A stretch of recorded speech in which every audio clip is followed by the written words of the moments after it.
Can you imagine pouring your heart and soul, sacrificing your own life, to help someone only to find out they were playing you for a fool all along?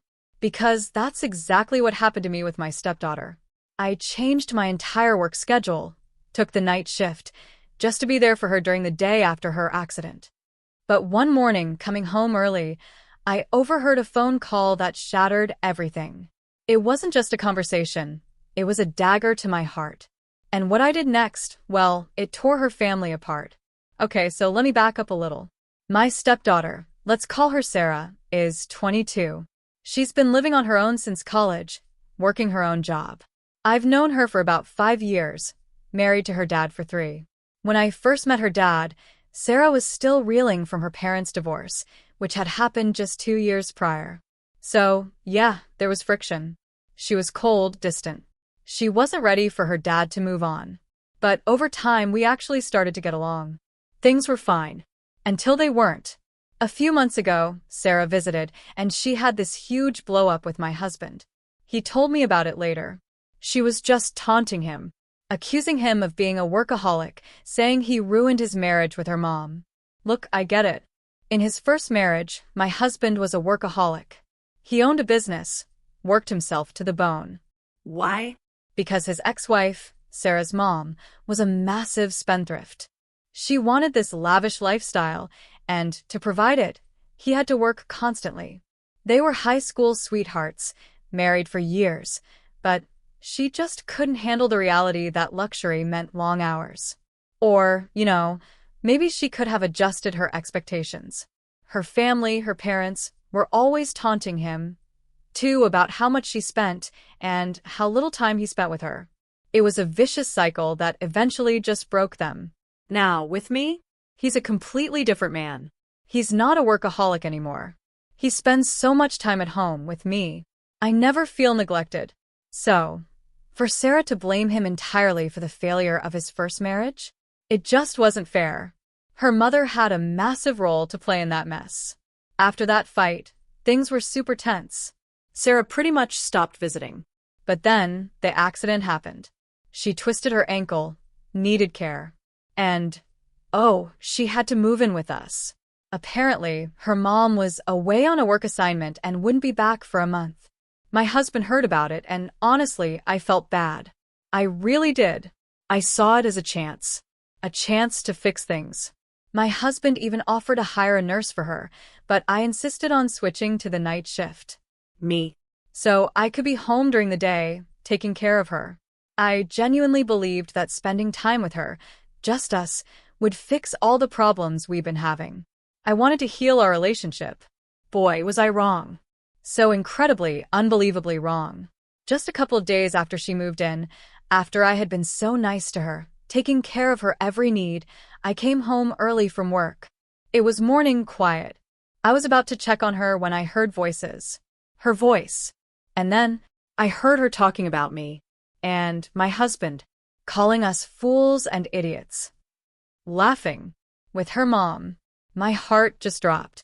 I could have confronted her right then. But something, a gut feeling, told me to pull out my phone. And I hit record. A few seconds later, she started talking about applying for new jobs, but no hurry. She was ready to fake this injury for as long as needed. Why? Because she was sick of me getting the life that she and her mother had deserved. That was it. The entire picture snapped into focus. It was all a lie. I felt sick. I snuck out of the house, called my husband immediately. I explained everything, sent him the recording. He was absolutely furious. Absolutely livid. He said he was coming home right away. Within half an hour, he was there. We walked into her room, together. He looked at her, his own daughter, and just flat out asked, "Are you faking your injury?" She immediately started denying it. Her life depended on it. I looked at her, my voice probably cold, and told her, "Don't even try to lie." That's when she launched into me, accusing me of trying to ruin her relationship with her father. Oh, I knew that was coming. I simply played the recording. The color drained from her face. She was caught. She sputtered out a few lame excuses, then finally admitted it. The injury? Fake. The real story? She'd been fired from her job weeks ago for insubordination. She'd shown up drunk. She didn't want the lectures. She had enough money for a couple more months' rent, but why waste resources when she could live for free? She'd originally wanted to stay with her mom, but EX was, get this, living with a new boyfriend after only 3 months of dating. They needed privacy. So, Sarah's mom wasn't on a work assignment. She was just busy with her new guy. And together, they cooked up this entire story. The fake injury, the work assignment, everything. All so Sarah could live with us, rent-free, no questions asked, with me at her beck and call constantly. Honestly, she was right. We were fools. We focused on emotions, on helping, when we should have been judging her behavior. Me especially. I went out of my way, and it was for nothing.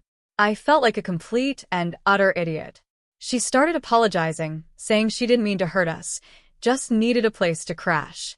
Didn't want her dad to think she was irresponsible, didn't want him to think badly of her mom for not taking her in. She apologized to her father, but he wasn't having any of it. He told her straight, "If you had come to me with the truth, yes, I would have lectured you. But I still would have helped you. I would have let you stay, helped you find a new job." But after that phone call, after the lies, after the way she talked about us, there's no chance of that happening now. You're not staying here. She tried to beg him, but his mind was made up. I didn't say a word. The betrayal, the pure audacity of what she'd planned, the things she said on that call, that she deserved the life I had, that she'd stay as long as possible just to spite me. It was too much. That's when she turned on me, screaming, "You're responsible for all of this. You're going to be responsible for my husband's downfall when he realizes what a huge mistake he's making by choosing you over his family." Oh, that hit a nerve. Her mom had always been the selfish one, constantly hurting him. And now Sarah was following suit. I lost it.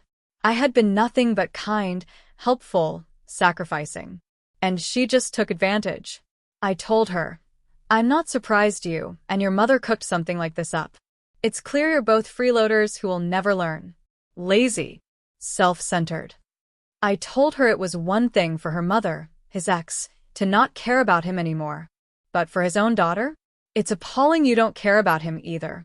All you care about is his money, just like your mother did. I called her a gold digger. You most definitely are, and so was your mom. No wonder your husband left her, and honestly, I think he should leave you behind too. You don't value him. Then I went a step too far. I said, as long as I'm in his life, I will make sure they never get to take advantage of him again, even if that means making sure he cuts his daughter out of his life forever. I said it in the heat of the moment. I don't think I really meant it, and it's not like I can force it.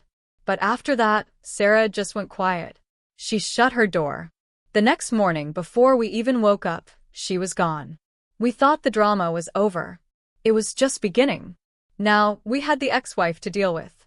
She's been vindictive ever since the divorce, where she didn't get alimony despite trying to portray herself as a hard-working stay-at-home mom. She had a full-time housekeeper that my husband worked overtime to afford. So, yeah, she got nothing, and she's been bitter. As soon as she heard what I said to Sarah, she went nuclear. She started demanding I apologize, saying I had no right to speak to her daughter that way, that I wasn't part of the family, and should have stayed out of it. Like, seriously? I don't even know what she's on. I am family. I've been family since I started dating my husband. We've blocked her, but she still finds ways to contact us, trying to get an apology. My husband, bless his heart, he's divided. He agrees with the truth of what I said, but he thinks the cut her out comment was too controlling. He understands why Sarah took it so hard. And, honestly, I get where he's coming from. Update 1. After all of your comments and just time to process, my husband and I actually sat down to talk. I told him I probably did go a little too far with that one line, but I wasn't apologizing to anyone. And he said that was completely fine. After everything that had happened, he didn't think I needed to. If anything, Sarah needed to apologize to me. I was the one who switched my work schedule, went out of my way to be there for her, even though he'd offered to hire a nurse. I tried to fix things. She threw it all back in my face. He admitted that what I said about her turning into her mother, he didn't want that. Sarah's always been spoiled, entitled. He loved her, but he couldn't deny it. He put up with it because he loved her, but eventually, it became intolerable. He started breaking down, telling me he tried so hard to make Sarah a good person, but it felt like his ex-wife was just undoing all his hard work. He even blamed himself, thinking if he'd spent more time with them, maybe Sarah would be different now. It broke my heart, because it's not his fault. He was providing. He had to work hard to ensure his wife didn't have to beg her parents for money, especially after all the humiliation he'd faced from her family. His ex-wife should have realized their income didn't support the luxury she craved, or at least appreciated his efforts. Instead, she was ungrateful, demanding more. More time, more money. If she had been understanding, maybe her daughter would have been, too. Maybe their marriage would have worked. I told him he couldn't hold himself responsible. It was his ex-wife. She was doing all of this, and Sarah was just blindly following. Even now, Yex had a chance to be a good mother, to guide Sarah. But instead, she's filling her head with messed up ideas. Sarah needs guidance, but her mother isn't providing it. She's just messing things up. Sarah needs to realize her mother doesn't have her best interests at heart. She's only using her daughter as a weapon against her ex-husband. It was a bitter pill to swallow, but it was the truth. So, Sarah could either come back, apologize, and mend things, or she could stay with her mother and live in that toxicity. I know she probably felt betrayed by her father leaving her mother for me, but I'm so different from Yex. We decided to ignore the ex-wife and Sarah's current outbursts. There was no point arguing. Update 2. About 3 weeks passed. Then, Yex showed up at our door, demanding to know why we were ignoring her. I opened it. I told her straight up, neither my husband nor I are interested in speaking to you. She didn't leave. She just pushed past me, right into my house, yelling for my husband. It was so disrespectful. I immediately told her off. This was my house. She had no right to push me around. That set off a whole argument. She was yelling that it was between her and her ex-husband, about her family, and I had no right to talk to her, just like I had no right to talk to Sarah the way I did. Before my husband even made it to the living room, I was already going at it with her. I told her, this used to be your house. This used to be your family. But I'm married to your ex-husband, and I am very much a part of this family. And in case you forgot, I was the one taking care of your daughter while she was faking her injury. So, yeah, I earned the right to say whatever I wanted. The argument would have gone on forever, but my husband intervened. He told her to leave. He had nothing to say to her. He didn't want to hear from her. She totally freaked out then, screaming about how unfair he was, how his priority should be his daughter, not me. He didn't even respond. She just ran out of steam, cursing at us before she finally left. We weren't really affected by her tantrum, but then she said something that absolutely solidified everything I'd been saying. She yelled, I'm going to make sure my husband spends the rest of his life without his daughter now, as a punishment. That was it. That was the proof. She didn't care about Sarah. She just wanted to use her as a weapon to punish her ex-husband.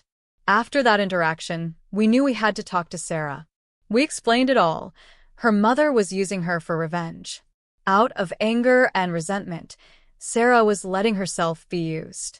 I urged my husband to pour his heart out, to let Sarah truly understand his perspective. Sometimes kids need to see their parents as normal people, not just on a pedestal. And he did. He talked about his struggles, the money, his ex-wife, how hard he tried to make it work. He admitted he wasn't perfect, spent less time than he should have. He understood why she felt distant. But he also told her that if her mother truly had her best interests at heart, she would never have encouraged her to lie like that. It was petty manipulation. He put it all out there. And then we waited. Days passed. We almost gave up hope. But then, a couple of days ago, she responded. She was so sorry. Apologized for behaving like a brat, said she'd been feeling lost since the divorce. Even in her teens, it had been hard. The realization that her father had changed for me, but not her mother, had made her feel like their family wasn't worth much to him. She acknowledged she was lost, and her mother's advice had been wrong. In the past few weeks, she and her mom had been fighting constantly over this. She was so confused. But after reading her dad's message, the guilt hit her like a ton of bricks. She wanted a second chance. So, we invited her over for dinner this weekend to sort it all out. And dinner? It went surprisingly well. She showed up on time, with a beautiful bouquet of flowers for me and 4 boxes of chocolates. A bit overboard, maybe, but I appreciated the gesture. As soon as she was inside, she started apologizing to both of us. Then, she and her dad had this tearful hug. She just couldn't stop apologizing. I even teared up a little. It felt like a real family moment. Then she opened up. The past couple of weeks after she'd left, she hadn't actually been living with her mother. Her mom had made it clear she was living with her boyfriend and wanted privacy. So Sarah had been staying with a friend, applying for jobs, talking to her mom on and off. She'd really thought about what I'd said in the heat of the moment. And even though I was ready to apologize for being harsh, she told me, "You don't need to apologize. Every word you said was true." That's why it hurt so much. When she finally had that realization, she thought about reaching out. But her mother forbade her. That's when the fighting started between them. Sarah suspected she was being used, and her dad's message confirmed it.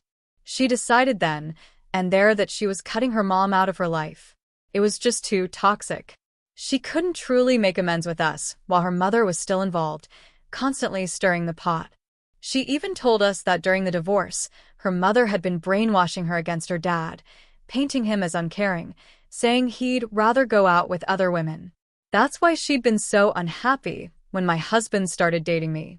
And when she did start getting along with me, her mother got angry, doubling down on how terrible her father was, pushing them further apart. Her mom took advantage of the distance already there because my husband was so busy with work. But now, they're planning on patching things up. I'm so happy for them.